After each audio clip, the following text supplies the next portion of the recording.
Hey, Claire here. Welcome to today's 101. Now, this morning, it is the last day of the summer term. I've been running round like a crazy woman.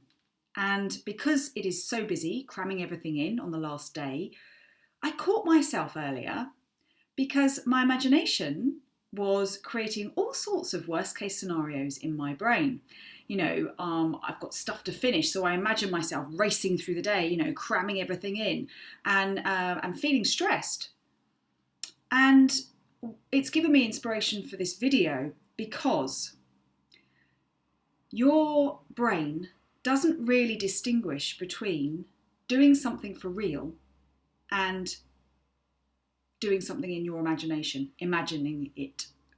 The same circuitry fires up.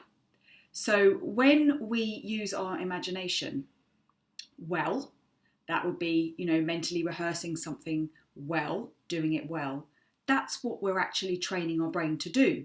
We're practicing it effectively well.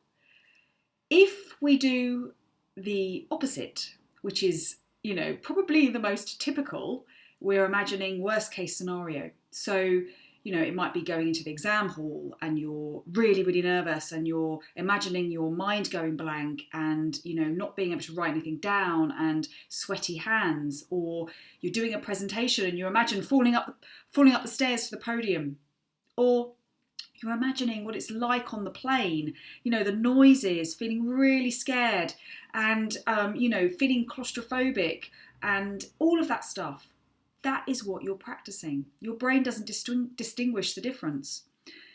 So what does this actually mean? Well, it means we can bring some consciousness to how we use our imagination. And this is really, really important for our kids to learn because it's a life skill, and a really simple way of teaching this concept is to have them use their imagination to practice at a sporting thing, taking a football penalty or, doing a performance well, and calmly, but using their imagination to practice rather than using their imagination to see, missing the penalty, imagining worst case scenario, which we all do, right, at times.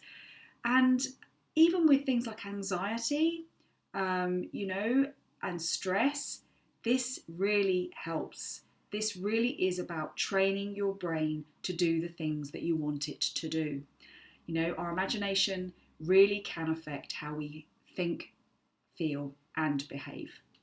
So I'll leave it there today. I'm going to do my very best not to imagine myself whirling around like a crazy woman on the last day of term today, and actually using my brain to calm everything down.